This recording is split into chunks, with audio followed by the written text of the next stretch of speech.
कोई नहीं है, फिर क्या चीज है इसमें तो वो नहीं छोड़ना चाहता। सबसे पहला सवाल तो ये रहेगा कि महिलाओं के 19 दिन हो गए महिलाओं के समर्थन में, वो भी इस मामले में आके कैसा महसूस कर रही हैं? ये बहुत गलत महसूस कर रही हूँ मैं, क्योंकि महिला के सामने महिला के साथ ऐसा नहीं होना चाहिए, क्योंकि महिला नारी मानव सृष्टि को रचने वाली है। तभी तो उसे ज्योति, कामनी, मही, रमणीक, सरस्वती आदि नामों से संबोधित किया गया है। वास्तव में स्त्री घर की ध्वजा होती है, पताका होती है। स्त्री से होने से घर घर कहलाता है। जिस घर के अंदर स्त्री नहीं होती वह घर शमशान के तुल्य होता है। लेकिन याद रखना, जिस स्त्री के आंखों से आंसू बहते हैं वह घर, वह देश रसातल की ओर चला जाता है। तो जहां भी हो नारी का सम्मान होना चाहिए। ये जो प्रदर्शन हो रहा है ये बहुत दुखद प्रदर्शन है, ये गलत प्रदर्शन है। ऐसा बहनों के साथ में नहीं होना चाहिए जो हो रहा है। लेकिन अब ये चीज हो चुकी है और बृजभूषण की ताकत जो है वो दिन प्रतिदिन बढ़ती जा रही है। वो डंके की चोट पे आके कहते हैं कि मेरे खिलाफ कुछ मिल जाए तो बताना मुझे। क्या कहेंगी? ऐसा है, उनके साथ में योगी मोदी दोनों का हाथ है। ये दोनों लोगों का हाथ। अमित शाह को भूल गए? हाँ जी, तीनों लोगों को, क्योंकि ये बीजेपी के बड़े नेता हैं, अमित शाह, योगी मोदी। इन तीनों लोगों का, भाजपाई लोगों का हाथ है इस पर। इसलिए ये जो भी बोल रहा है दम पर बोल रहा है और ये वास्तव में गुंडा है। बहनों के साथ में ये इसने बदमाशी की है तो इसको सजा मिलनी चाहिए। बहनों को न्याय मिलना चाहिए, जरूर मिलना चाहिए। लेकिन भाजपाइयों के पास ऐसी क्या ताकत आ गई कि एक जिसके ऊपर इतने आरोप लगे हैं उसको बचाया जा रहा है और प्रधानमंत्री नरेंद्र मोदी कुछ बोलने को तैयार नहीं है? इतने दिन हो गए। ऐसा है ना, ये भाजपा गुंडों की सरकार है। इस भाजपा में सारे के सारे गुंडे हैं। आप चिन्मयानंद को देख लीजिए, LLB लड़की के साथ में उसने बदमाशी की। और आप एक सिंगर था कुलदीप सिंगर, और आप इसको ब्रजभूषण को देख लीजिए।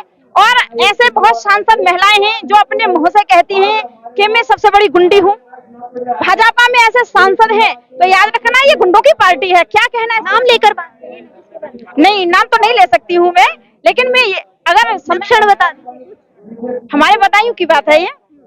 हाँ, अपने मुंह से कहती हैं कि मैं गुंडी हूँ। तो ये भाजपा गुंडों की सरकार है। इस भाजपा में गुंडे नेता हैं, इसलिए सबको गुंडा बताते हैं, सब पर आरोप लगाते हैं, दोष लगाते हैं। ये बहुत गलत करते हैं।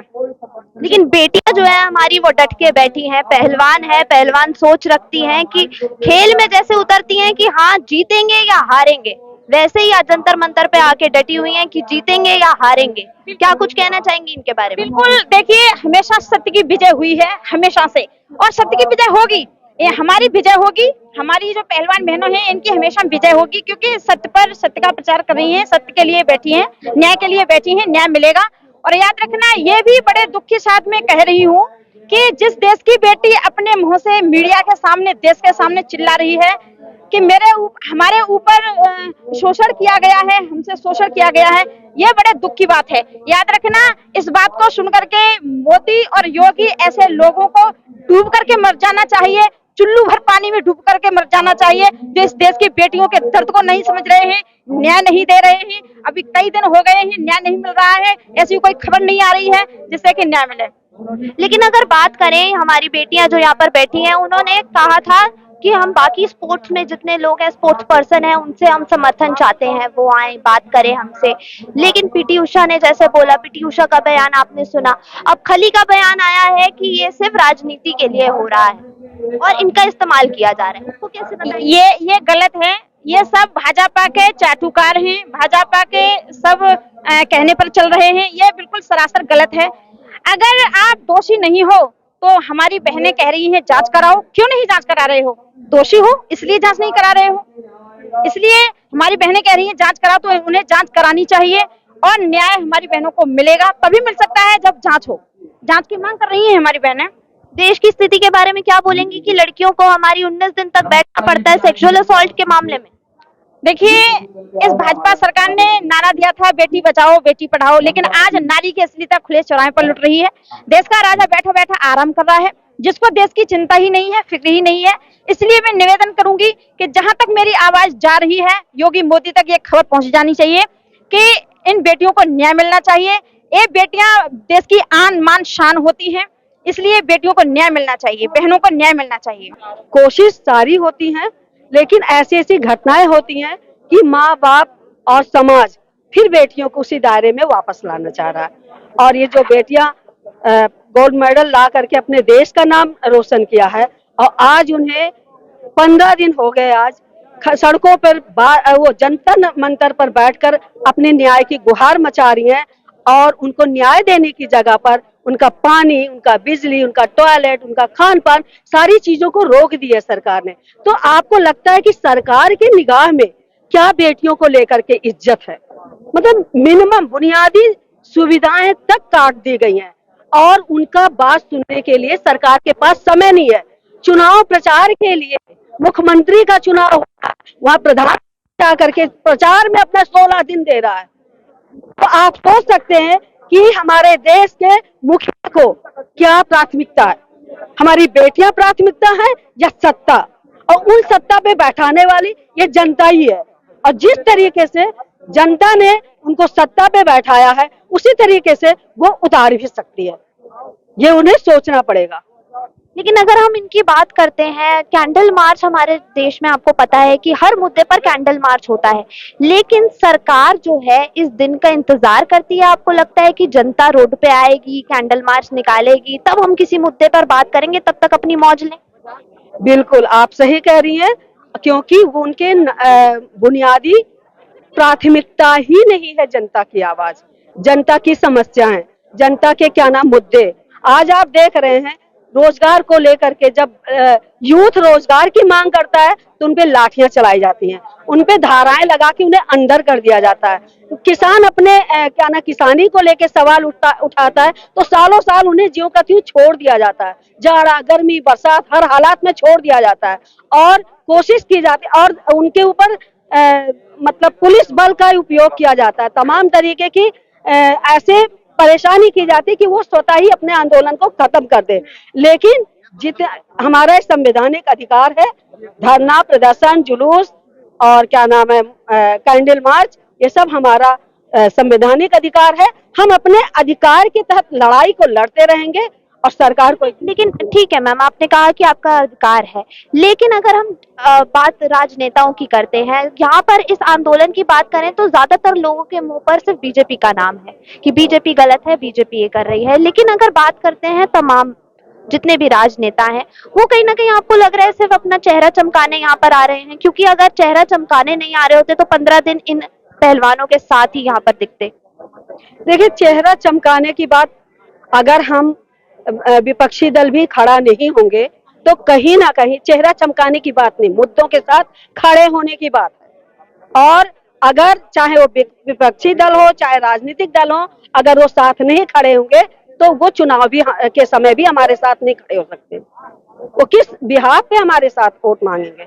और हमें सबको एक प्लेटफॉर्म पे लाना है जो हमारी बात को सुने और हमें हमारी ताकत को मजबूती दे, और सरकार के कान में इतने आवाज दे कि उसकी आंख खुले और हमारी तरफ देखे और हमारी बेटा। अगर आपको मोदी जी को एक डायरेक्ट मैसेज देना हो तो क्या होगा?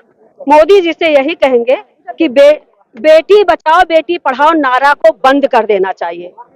हकीकत में बेटियों को मौका देना चाहिए कि सुरक्षित माहौल में वो बाहर निकल सकें और उनके सारे मौके मिले, और वो उनको इस तरीके से धरना प्रदर्शन के लिए ना बैठना पड़े, 15-15 दिन 24 घंटे आपके सड़कों पे ना गुजारना पड़े। मैम क्या नाम है आपका? शोभा थी। शोभा जी, आप बहुत तजुर्बे वाली मैम हैं, आपको पूरा एक्सपीरियंस है लाइफ का। आपने कभी ऐसा देखा था कि आपको लगता था ये उम्मीद आ जाएगी कि हमारे देश के जो गौरव है उनको सड़कों पे बैठना पड़ेगा और आज कैंडल मार्च निकालनी पड़ जाएगी? हाँ, सही में बिल्कुल उम्मीद नहीं थी। जो हमारे देश का गौरव है उनको इस तरह सड़क पे आना पड़ेगा। जब वो जीत के आई थी, मेडल लेके आई थी, तब तो मोदी जी ने बहुत स्वागत किया था, और उसके बाद अब उनको जब उनके ऊपर दमन हुआ, उत्पीड़न हुआ, इतनी घिनौने कांड हुए, वो अपनी फरियाद लेके आई हैं तो वो सुनने का उनको समय नहीं। मुझे अफसोस इस बात का लगता है कि ये नारे एक तरफ हो गए और हकीकत दूसरी तरफ हो गई। बेटियां तो सुरक्षित नहीं है, आज सड़क पे हैं। अब उनकी इतना उन्होंने जनवरी से लेकर आंदोलन चला रही है, लेकिन तब वो आश्वासन मिला, झूठा आश्वासन। उसके बाद उन्होंने यहाँ पर धरना अंत में देना पड़ा, लेकिन अभी भी कोई सुनवाई नहीं। इतने दिन हो गए और इतना जुल्म भी हुआ उनके ऊपर, पुलिस वालों का इतना टार्चर उन्होंने सहा। उनको रोशनी तक नहीं, पानी बिजली सब काट दिया गया। ये क्या इंसानियत है? ये लोकतंत्र है? ये लोकतंत्र पे बहुत बड़ा धब्बा है, सवाल भी है। तो आज जो यहाँ पर मोमबत्तियां जली हैं, तमाम जनता यहाँ पर आई है, बुजुर्ग बच्चे सब यहाँ पर मौजूद हैं और शायद अपनी मोमबत्तियों से वो सरकार की आंखों में रोशनी डालना चाह रहे हैं कि देखिए क्या हो रहा है।